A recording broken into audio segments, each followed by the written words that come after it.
Hello everyone, स्वागत है आपका आपके अपने चैनल पर। तो फ्रेंड्स, आज हम लोग संस्कृत के कुछ मेन पॉइंट्स को देखेंगे, कुछ वर्ड्स को देखेंगे कि जो अगर आप संस्कृत से हिंदी में कन्वर्ट करना सीख जाते हैं तो ये आपके लिए बहुत एग्जाम हॉल में बहुत ही इजी हो जाएगा क्वेश्चन को करना।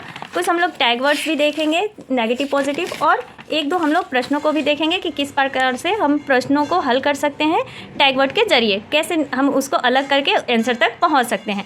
तो चलिए स्टार्ट करते हैं बिना देरी किए हुए। फ्रेंड्स देखिए, जिसको संस्कृत नहीं भी आता है और संस्कृत से डर लगता है तो इनमें जो वर्ड दिया गया है उनको बस आप हिंदी करना सीख लीजिए, तो वहाँ पर आप क्वेश्चन को समझ सकती हैं और आंसर लगा सकती हैं। क्योंकि हिंदी और जो संस्कृत है वो जुड़वा बहन की तरह है, एक सरल है तो एक थोड़ा मुश्किल है, बस इतना ही अंतर। सबसे पहले क्या है, स का मतलब क्या होता है, वह। हिंदी में क्या हो गया, वह। मम का मतलब मेरा। किम का मतलब क्या हो गया, क्या। हिंदी में क्या होता है, क्या होता है, और संस्कृत में वहीं क्या दे देगा, किम अस्ति। या अस्ति का मतलब है। यथा मतलब क्या हो गया, जैसे। तस्य का मतलब उसका। तस्य का मतलब क्या हुआ, उसका। कथम का मतलब क्या होता है, कैसे। कथम मतलब कैसे, यानी कोई कहेगा ना कि वो कह रही है, यानी कैसे कह रही है। कर्म का मतलब होता है कार्य। हिंदी में क्या होता है, कार्य होता है। तथा का मतलब देखिए वैसे होता है। च मतलब और। राम च राम, यानी श्याम और राम, तो ऐसे ही करके दे देगा। तो अगर आप लोग को संस्कृत समझ में आ रहा है यार, तो संस्कृत को आप हिंदी में कन्वर्ट करके सीटेट का क्वेश्चन वहाँ पर सॉल्व कर सकती हैं आराम से। तो चलिए, यदा का मतलब जब होता है। नास्ति का मतलब नहीं है। देखिए, नास्ति मतलब नहीं है, और न का मतलब क्या होता है, नहीं, सिर्फ नहीं। अपि का मतलब भी, और यदि का मतलब अगर। अपि का मतलब क्या हुआ, भी होता है हिंदी में, और यदि का मतलब क्या होता है, अगर होता है। यत्न का मतलब यानी प्रयत्न करना। यत्न मतलब प्रयत्न करना। अधोलिखित, प्रश्न में दिया रहता है ना, अधोलिखित यानी नीचे दिए गए, जो भी प्रश्न है वो नीचे दिए गए। अधोलिखित का मतलब होता है नीचे दिए गए। तवते का मतलब होता है तेरा। मार्ग का मतलब रास्ता।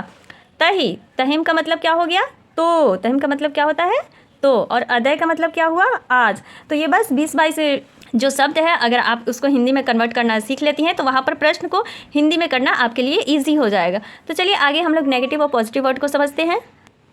देखिए फ्रेंड्स, ये बिल्कुल हिंदी की तरह ही होता है। जैसे हिंदी में पूछेगा वैसे ही संस्कृत में भी पूछेगा। कोई इसमें अलग अलग भेदभाव नहीं है कि हाँ भाई हिंदी में अलग पूछ लिया, संस्कृत में अलग पूछ लिया। बस उसमें या लगा देगा, जैसे मातृभाषा उसमें लिखता है, यहाँ पर लिख दिया मातृभाषाया। ये सब क्या है, ये पॉजिटिव वर्ड है।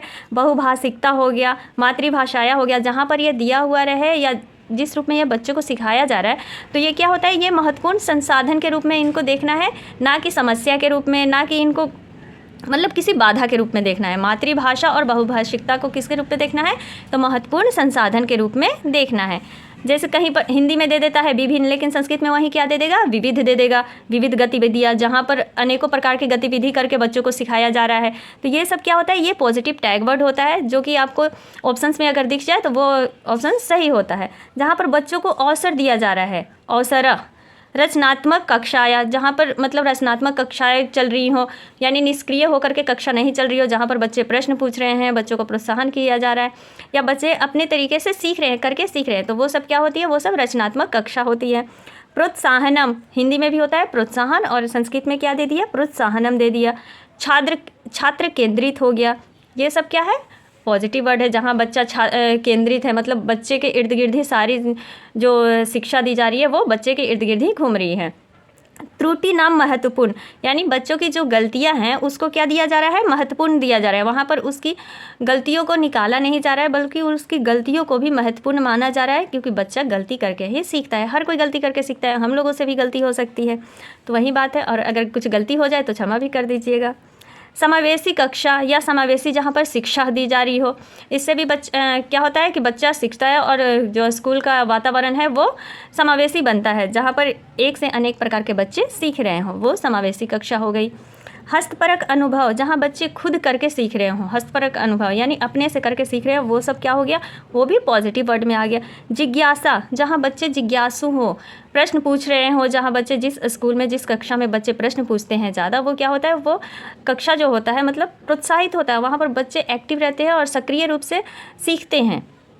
ऐसा नहीं कि कक्षा में बच्चे सो रहे हैं और टीचर क्या है, पढ़ा रहा है, तो नहीं। जहाँ बच्चे जिज्ञासे हैं, समझ रहे हैं, प्रश्न पूछ रहे हैं, वो सब क्या होता है, पॉजिटिव वर्ड होता है। सक्रिय पॉजिटिव वर्ड है। विभिन्न संदर्भेषु भाषा प्रयोगाशय, ये सबसे बड़ा पॉजिटिव वर्ड है। ये हमेशा दिया जाता है कि बच्चों को जहाँ पर विभिन्न यानी अलग अलग संदर्भ भाषा प्रयोग करके सिखाया जा रहा है। संदर्भ को जहाँ पर बच्चे को अलग अलग संदर्भ से अवसर दिए जा रहे हैं, भाषा प्रयोग करके सिखाया जा रहा है, तो ये सब क्या होता है, ये पॉजिटिव वर्ड होता है। और ये आपको अधिकतर 70% जो मार्क्स दिलाएगा ये पॉजिटिव वर्ड ही दिलाता है, क्योंकि आप लोग प्रैक्टिस सेट जो लगा रही हैं उस प्रश्नों को समझिए और प्रश्नों से खेलना सीखिए, ऑप्शन से खेलना सीखिए कि ऑप्शंस कैसे मतलब दिए जा रहे हैं और कहाँ पर हम कैसे करेक्शन करके किस पॉइंट को पकड़ के किस वर्ड को पकड़ करके हम सही आंसर तक पहुँच सकते हैं। आगे देखते हैं नेगेटिव। देखिए नेगेटिव पॉइंट में क्या है, और आगे हम लोग 2 क्वेश्चन भी देख लेंगे। केवल जहाँ आ गया, ही आ गया, मात्र जहाँ रटने की विधि ज़्यादा जोर दी जा रही हो, बच्चों को पनिश किया जा रहा है, दंड दिया जा रहा है, सज़ा दी जा रही है, जहाँ मतलब उनकी समस्याओं को कोई सुन नहीं रहा है, समस्या है, बाधा है, जहाँ बोझ आ गया, व्याख्यान के द्वारा समझाया जा रहा है, क्योंकि व्याख्या कहाँ पर बड़े स्कूलों में दी जाती है, छोटे क्लास में बच्चों को व्याख्या के द्वारा हम नहीं समझा सकते। वहाँ पर क्या आएगा, रचनात्मक कार्यों के द्वारा ही बच्चों को शिक्षा दी जाती है। जहाँ व्याकरण आ गया, हतोत्साहित, बच्चों को हतोत्साहित नहीं करना है, बच्चों को क्या करना है, प्रोत्साहित करना है। सीमित, एक बॉन्डिंग में बांध करके बच्चों को नहीं रखना है, उनको क्या करना है, उनको खेल विधि मतलब अलग अलग विधियों के द्वारा शिक्षा देनी है। लैंगिक असमानता, जहाँ पर लड़का लड़की में भेदभाव किया जा रहा है, ये सब क्या होता है, ये नेगेटिव वर्ड होता है। जिस ऑप्शंस में निष्क्रिय दिख जाए, यानी बच्चे सुस्त हो रहे हैं या आलसी की तरह या निष्क्रिय होकर के शिक्षा ग्रहण कर रहे हैं, वो सब क्या होता है, नेगेटिव वर्ड होता है। तो आई होप आप लोग 1-2 बार रिवाइज करिए और प्रैक्टिस सेट लगाइए और उसमें इन सभी जो भी वर्ड मिल रहा है वहाँ पर आप एनालिसिस कीजिए कि क्या ये सही हो रहा है या नहीं हो रहा है। चलिए 2 हम लोग क्वेश्चन देख लेते हैं संस्कृत में। देखिए फ्रेंड्स, बहुभाषिकता से तो प्रश्न आता ही आता है। 1 नंबर का संस्कृत में आएगा और 1 नंबर का आपको हिंदी में दे देगा। तो देखिए बहुभाषिकता यहाँ पर पूछ रहा है, बहुभाषिकता क्वेश्चन मार्क दे दिया कि यानी बहुभाषिकता क्या है। तो भाषाधिगमे समस्या सृष्टि करोति, मतलब भाषा अधिगम जो सीखने में क्या यह समस्या उत्पन्न करता है, तो नहीं, जो बहुभाषिकता है वो समस्या क्यों उत्पन्न करेगा। देखिए यहाँ पर नेगेटिव वर्ड आ गया। भाषाधिगमे एकम महत्वपूर्ण संसाधनम अस्ति, भाषा जो अधिगम है वो एक महत्वपूर्ण संसाधन है। तो हाँ, ये तो हम पढ़े थे कि भाषा जो है, जो बहुभाषा है उसको किस रूप में देखना है, या मातृभाषा है उसको हमें एक महत्वपूर्ण संसाधन के रूप में देखना है। तो ये हमारा आंसर दूसरा निकल गया। तीसरा पॉइंट देख लेते हैं। भाषा शिक्षणे एका बाधा अस्ति, देखिए बाधा आ गया, जहाँ बाधा आ जाए, समस्या आ जाए, और बहुभाषिकता तो बाधा कभी उत्पन्न कर ही नहीं सकता है। बच्चे मान लीजिए एक स्टेट से दूसरे स्टेट जा रहे हैं तो वो एक दूसरे की भाषा को क्या करते हैं, सीखते हैं, उसके शब्दों को समझते हैं, तो इसीलिए बहुभाषिकता को महत्वपूर्ण माना गया है।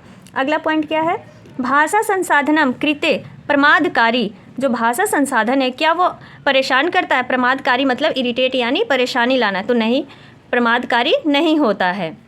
तो इसका सही आंसर क्या हो गया कि यह एक महत्वपूर्ण संसाधन है, बी आंसर। नेक्स्ट क्वेश्चन देख लेते हैं। मुक्त प्रशंसा नाम प्रमुख विशेषता वर्तते, देखिए संस्कृत को ना आप लोग तोड़ तोड़ के पढ़िए, फिर समझ में आ जाएगा। बिल्कुल तोड़ तोड़ के पढ़ने से क्या होता है कि हम लोग उसका हिंदी भी निकाल पाते हैं। तो मुक्त प्रशंसा प्रमुख विशेषता वर्तते, जो मुक्त प्रश्न होते हैं उनकी प्रमुख विशेषता क्या है। मुक्त प्रश्न कौन से हो जाते हैं, जिसमें बच्चे अपने मन से आंसर देते हैं, मतलब निबंधात्मक जो होता है। और बंद प्रश्न कौन सा होता है, जिसका आंसर एक निकले, जिसका आंसर एक निकले वो क्या होता है, बंद प्रश्न वाले। जैसे तुम्हारे पूछा जाए कि भारत की राजधानी क्या है, तो सीधे सीधे सिर्फ दिल्ली बता करके ही छोड़ देगा, तो वो क्या हो गया, बंद प्रश्न वाले उत्तर हो गए, और ये मुक्त प्रश्न होता है। तो इसकी प्रमुख विशेषता क्या है, देखिए विभिन्न प्रकार व्याख्यानाम तय अवसर दियते, जो ये मुक्त प्रश्न वाला है क्या इसकी भी व्याख्या बोल रहा है कि विभिन्न प्रकार के व्याख्या तथा अवसर देता है यह। अगला क्वेश्चन देख लेते हैं पॉइंट। तेषाम एकमेवे उचितम उत्तरम अस्ति, नहीं, ये एक सिर्फ उचित उत्तर नहीं देता है। अगला है तत् मूल्यांकनम कठिनम भवति, इसका मूल्यांकन कठिन कैसे हो गया, देखिए नेगेटिव वर्ड आ गया।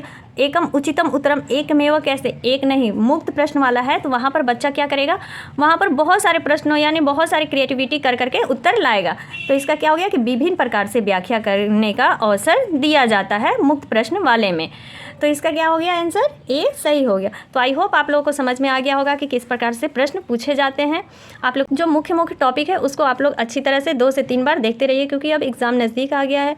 तो अगर आप लोगों को मेरा ये वीडियो अच्छा लगे तो लाइक शेयर एंड सब्सक्राइब करें। Thank you.